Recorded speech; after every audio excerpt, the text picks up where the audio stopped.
I can totally understand why romance gets all of the attention, but honestly, I feel like friendship is the greatest love story of all time. In fact, I truly believe it is one of God's greatest gifts to us.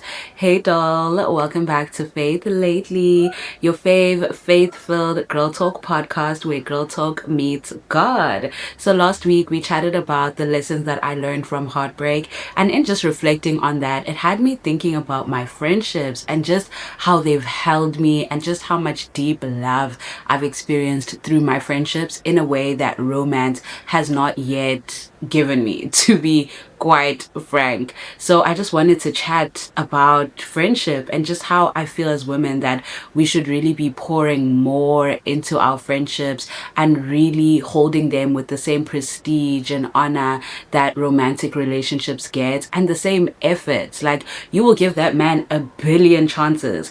Give your friends a chance. Like, give your friends a chance, please.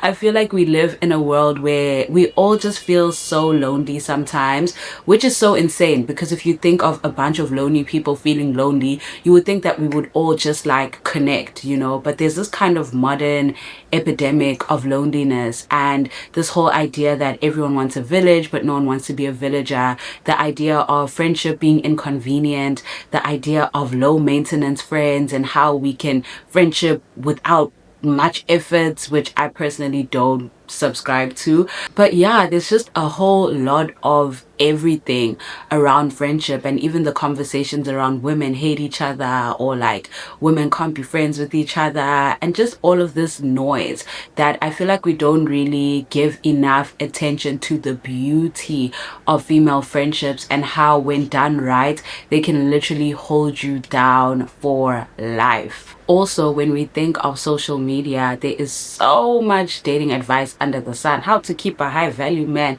how to attract a man, how to do this with your relationship. And I'm just like, why are we not talking about how to cultivate beautiful friendships with other women? Why are we not talking about how to cultivate sisterhood, child? Because honestly, my friendships have carried me through some of the darkest seasons of my life, for real. And that is why I truly believe that friendship actually might be one of the greatest love stories we can experience. And let me just give you a bit of context about my friendships, because child, the Lord went off with those girls, and I haven't always had the best friendships in the world. Honestly, there was a season in my life where I felt really lonely, especially post high school. Like, you know, when you're in high school, you have a lot of friends, and I had a large group of friends, and it was so much fun. It was so amazing. That was actually one of the best friendships I had experienced. But you can imagine how it is when you go from seeing your friends every single day, because I was at a boarding school as well, so kind of having a sleepover with your friends every single day, to you guys moving into the real world and real adulthood, and sometimes that lack of convenience of seeing each other, not being able to carry the friendship forward, or simply just outgrowing people. You know, the person that you are in your teens is not the person that you're going to be in your 20s, and sometimes you guys just don't align anymore, and that's just so real life. Like, you know, it happens. And I had a transition season where I honestly just felt so alone. I didn't feel like I truly had any girls in my corner.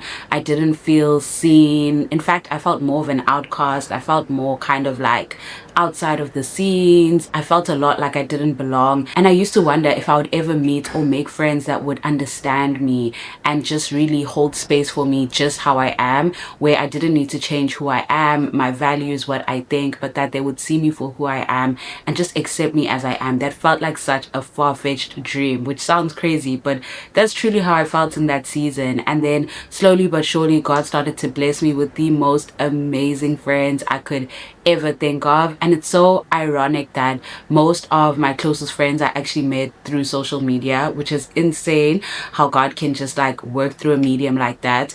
And I'm gonna try to get through this episode without crying, because when I think about my girls, child, I get emotional because, like I said, they've truly held me down in some of the hardest seasons of my life. But yeah, most of my closest friends I actually met through social media. Maybe we just like were talking in DMs and then eventually met in real life and just just had such a wonderful friendship. Maybe we had mutual friends, and my one friend, my best friend of like 18 plus years, we literally met in a class in grade 3, and we've been hanging out ever since. And that friendship is so beautiful because we've been able to grow with each other. Like, imagine the person I was at 10 years old and the person I am at 26, and our friendship has still held space for every single version of ourselves, to the point that it can still hold ground even today. Is just nothing but God's grace, you know? And when I think about my friendships, truly there is not a moment, there's not a single moment, there's not a single milestone in my life that my friends were not present.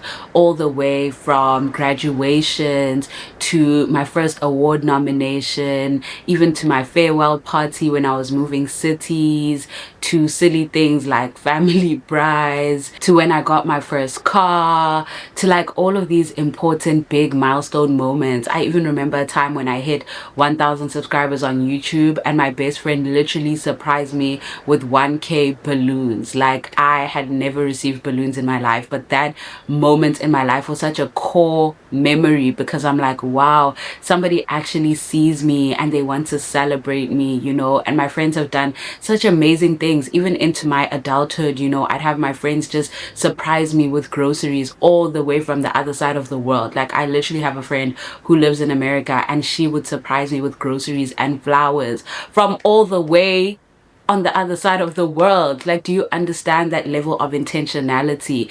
And friendships have just taught me so much because of these special moments I've experienced with my friends. Like, they've taught me so much about love. Honestly, the deepest love I have felt is through my friendships. They felt so reliable, so dependable, so certain. Like, they don't toss and chop and change with the weather. Like, my friendships are truly where it's at. And the other beautiful thing about friendship is that it truly is a choice to be friends. Like, people don't have to be friends with you, but they choose to love you despite not gaining anything from you, which is quite different to romantic love. Yes, romantic love is also a choice, but in some kind of way we are still low-key benefiting off each other. Or whether it's like for procreation, or whether it's like the man provides, the woman, you know, cooks and cleans, or whatever. Like, there's still some kind of form of benefit to male-female relationships, whereas with friendship, it's like my friends are not benefiting anything at all necessarily from being friends with me, but like, they still choose to love me, they still choose to show up for me. And that is the most beautiful thing about friendship. It's the choice that we make as women to love each other through every season of our lives, despite not necessarily gaining anything from each other. And even as of recently, when I started my newsletter, the Faith Lately Love Letters, please make sure that you subscribe to those newsletters. The link will be in the bio. But even recently, when I started my newsletter, oh my goodness, I almost cried that day. You can literally see me getting emotional thinking about it now. But I literally started my love letters, and obviously I'm going to promote it on my socials. Like, okay, I'm starting this newsletter, without even talking to any of my friends, because this wasn't like an idea I had shared. It was just something random. I was just like, okay, let me just start this thing. I remember that day that I posted, I think, my first newsletter, and I went into my emails, and literally I just saw the names of my friends, like one by one by one. So and so has subscribed to your newsletter, so and so has subscribed to your newsletter, so and so has subscribed to your newsletter. And honestly, that day I felt so loved and so seen and so supported, because I was like, wow, I did not even tell any of these ladies about this thing or this idea. I didn't even need to ask them to support me. Like, it was just their first point of response to support me. And honestly, that is just, yo, it's such a beautiful thing to be understood even without words. Like, that's the other beauty of friendship. As I said previously, I used to think like, will I ever find friends that understand me deeply, that hold space for me as I am with everything that I bring? And now I can confidently say yes. Like, I love that my friends understand me. It's such a beautiful feeling to be understood. It's such a beautiful feeling to be able to just be yourself fully, and like, not worry about how you're perceived, or not feel like you have to be a certain way, but just truly finding people who understand you, who are going to listen to your 14-minute plus voice notes, who are going to support you through everything that you start. Even the camera I am using right now doesn't even belong to me. Like, my friend gave it to me to use after my camera broke, and I had so much campaign work to shoot, and she was literally like, girl, you can just use my camera for as long as you need. Like, what kind of friend does that? So when it comes to friendships, I truly won the lottery. And sometimes people will be like, oh my gosh, like, you've got such amazing friendships, when I post about my friendships online, or like, oh, how do people even make friends? Like, oh, you've got such great friends. And honestly, when it comes to how do I have such great friends, the true answer is that I prayed for them. Like, those friendships are a result of prayers I had prayed in a very lonely, painful season. And God answered. He answered. He didn't answer immediately, but over time, over the years, He answered. And I'm in a position now where I'm truly so grateful for the women in my life that I get to call my friends. And similarly, you also give your friends that same love. And that's the beauty of it. Like, a friendship that is reciprocal, a friendship where you guys not only meet each other halfway, but even when someone has less than half, you fill in the other gap. And it's been so beautiful to friendship with people who reflect my heart. I remember that was one of my prayers, like, God, I really want to meet people who reflect my heart, you know, because I never used to feel like I had people in my life who reflected my heart. Like, I'd say to myself, I wish I had a friend like me, you know, and now I truly do. And it's just one of the most beautiful things. But again, as I mentioned earlier, this wasn't always the case for me. Like, it took a couple of years for me to have solid friendships that I can truly call my sisters. And it's probably also because of how hard adult friendships can be. I mean, we are honestly going through so much as people. We are all going through our own things, but some way we still need to find time and space to hold space for other people. And I think that's what makes adult friendships hard, because it's like you've got this whole world of your own that consumes you, and then you've also got these people in your life who have their own worlds that consume them, and you both need to hold space for each other. And I think when it comes to adult friendships, there's no friendship, especially an adult friendship, without grace, child. Especially if you've been friends for a very long time, there's no way you're going to be friends for many years and either one of you are not going to offend the other. Adult friendships need to hold space for forgiveness, they need to hold space for grace, they need to hold space for people's shortcomings, they need to hold space for people's different seasons, you know, when your friends are going through the most, when they're challenged with their mental health, when their life is not turning out the way they hoped, when they feel behind, but also the seasons when your friends are on top of the world and they're winning and they're happy. And sometimes you guys are in opposite seasons and you still have to hold space for each other. So I think like adult friendships can be so hard, but I think at the same time they require such a high level of intentionality and a high level of desire also to make it work, which is probably the reason why a lot of adult friendships feel hard for some people, because people want to be the low maintenance friend. But the truth is, for you to have a good friendships, it requires maintenance, like any kind of relationship, like any kind of project. Imagine I started my podcast and then I just left it. Like, was it gonna grow? No, because it requires maintenance. Anything in life requires maintenance. And I think high maintenance and low maintenance doesn't necessarily mean like, oh, we have to talk every day, or like we have to share every single thing going on in our lives. Friendship to friendship will differ, because also people have different love languages, different friendship styles, different needs, you know. But as long as you and your friends are on the same page about each other's needs, then it's just about holding space for those needs and actually accommodating your friend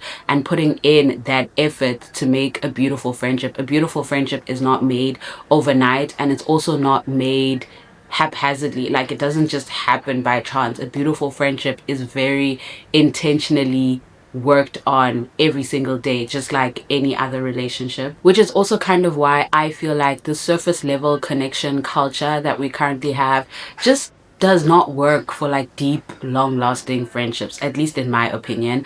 I literally feel like as people we need to get over the fear of like being vulnerable, because that's when your friendships really feel real and deep, is when you can fully be yourself, you can fully strip down to your most raw parts and your friends still see you and understand you and hold space for you. It's not a performance. You don't feel like you have to go into a friendship and perform. So this like surface level culture we have, this nonchalance, this I'll match their energy, this I don't care because they don't care. And obviously there is space for boundaries in friendship. There is room for you to not get stepped on, walked over, all of that good stuff.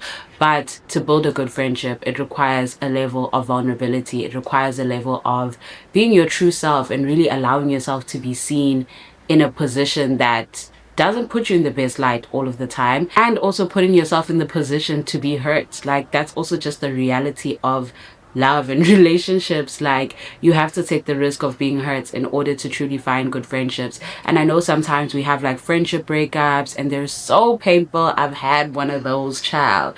They are so painful, but that shouldn't stop us from trying again and trying to make new friends, because you might just be missing out on some of the best people that you'll ever meet. The same way we get heartbroken in love and we give another man a chance, we gotta give another girl a chance. And then when you give another girl a chance, just working on building the type of friendship that you would actually like. So how do we actually build meaningful, beautiful adult friendships? And I feel like one of the most important things is being intentional. You cannot build good friendships if you don't know yourself. So I chatted about the season of my life where I really felt lonely and isolated, but at the same time I feel like that season was so good for me to get to know myself. You know, what are the things that I like, what are the things that I value, what's important to me, what am I looking for in a friend, what are the needs that I have in friendship. And it's so good for you to get comfortable and be okay being alone, because then it means that you're not just gonna settle for any kind of friendship just for the sake to say that you have friends. And also the bad friendship experiences help you be more intentional with your upcoming friendships, because you'll be like, okay, these things that I'm seeing in this friendship are things that I don't like, and these are the things I'm not going to tolerate in the next friendship. Without those bad experiences, you might not even know like what's okay to you and what's not okay to you. And can we just talk about that friendship that comes and heals you? Can we talk about that friendship that comes and regulates your nervous system? That friendship that makes you realize that you were never asking for too much, you were just asking the wrong people. That friendship that just makes you feel so seen by God. Like, it's so beautiful also how God just uses the people in our lives to show us that he sees us. Like, there's nothing cooler than when there's something on your mind and then your friend will be like, friend, I thought of you and I wanted to share this verse with you. You know, I've had my friends share verses with me on days when I started my first day of work, for example, and that verse just encouraging and carrying me. I've had my friends pray for me every single day at a set time when I was praying to receive a job, and just being held by your friends in that way, that it's not always just about like the groove and the fun times and this and that, but it's also just being there for you at your darkest hour, being there for you to carry the load, to carry the burden, to do life together, and to also just be there for you when you need it most. Another way to build meaningful friendships is consistency over intensity. Again, we're adults. We have our whole lives and worlds and bills and things to worry about, but it's so important for us to be consistent in our friendships, and whatever consistency looks like in your friendship, because again, different friendships are different. I have friends that I talk to every single day. I give them an update as and when it's happening. I have friends where we just have weekly check-ins. I have friends where we speak, you know, here and there. So it's not so much about like the day or the time or the whatever, but it's just about consistency. It's just about showing up. It's just about being that reliable friend that your friends know when they message you, you'll be there for them, and vice versa. When you message them, they'll be there. It's just important to be consistent and to be that consistent presence in their life. Even as I mentioned in the beginning that like I can't think of a single milestone in my life where my friends were not present, that is that consistency, whether or not we spoke every day the week leading up to that milestone. But if there was a milestone, child, they were gonna be there. Meaningful friendships also look like going first sometimes. Like, sometimes you have to be the person to extend that olive branch. Sometimes you have to be the person to put yourself out there and try and make new friends. Sometimes you have to be the person when you meet someone at an event to follow up and say, hey, like, let's hang out sometimes. Or as they say, the Joburg proverb is, let's have lunch. But then actually have the lunch, you know. Sometimes it looks like you going first, but that can also lead to some of the most beautiful friendships. So don't be afraid to be vulnerable and to put yourself out there, because vulnerability is also what creates closeness. It's very hard to become close to a person that you feel like you don't truly know, or that you feel like is keeping you at arm's length, or that you feel like might not even be who they say they are. So that vulnerability, although scary, is what creates closeness and also creates deep, meaningful friendships. And for my fellow introverts, building meaningful friendships also looks like choosing community over discomfort. I am not the most extroverted person, believe it or not. Like sometimes I just don't want to be around people. Like sometimes when I'm going through the most, especially, that's when I want to isolate the most, and like I don't want to talk to nobody. I don't want anyone to call me. I don't want anyone to check up on me. Not that I don't want, but I'm just kind of like, let me go through this thing on my own and I'll pop back out when I'm better. But building meaningful friendships looks like choosing community even when it's uncomfortable. And it goes back to that vulnerability thing. It looks like saying, guys, I'm going through a tough time right now and I truly need you to be there for me. It looks like saying, guys, this thing is really important to me. This is a milestone to me. You know, I would love for you to celebrate with me. Communication is so important in meaningful friendships. Communication, communication, communication, child. That's how you avoid misunderstandings. That's how you avoid resentment. That's how you avoid things that can break a friendship that could have easily just been spoken about. You know, I've had friendships where I feel like someone has offended me, and just having that conversation is what salvages the friendship, even if you might not be okay tomorrow. But the fact that you guys spoke about it helps a lot. I've had friendships where I'm in the wrong and I'm the villain. And I think another important thing about adult friendships is accountability. Because again, with long standing friendships, you are going to hurt each other at some point, or you are going to misunderstand each other. It's so important to be accountable, to be able to apologize, to be able to step outside of yourself and see someone else's perspective. The last thing you would want is to lose a friendship over pride or ego, you know? So it's so important in our adult friendships to communicate, to be accountable, to be willing to apologize and to forgive and to extend grace. Like that is just how your adult friendships are going to be sustained in the long run. And the last important thing of building meaningful friendship is to be the kind of friend you want to have. Like I know it's so tough sometimes when you feel like you're always the person giving, always the person pouring out, always the person extending yourself to others and not really receiving that same energy back. I've been in seasons like that, and sometimes it makes me just not even want to be a good friend. Sometimes it just makes me want to just be a surface level friend and just like keep it cute and whatever, because like what is the point of me being this like super kind person, you know? But my honest prayer is that bad experiences would not rob us of the good experiences waiting on the other side, and that we wouldn't allow that to change our character, because now you become this surface level nonchalant friend that you aren't actually, and then you find yourself in friendships with the same people like you, because now like attracts like, and now you have these friendships where all of you are just nonchalant and just don't really care. It hurts so much to put yourself out there and be disappointed, but in the same breath, if you change your character or change who you are,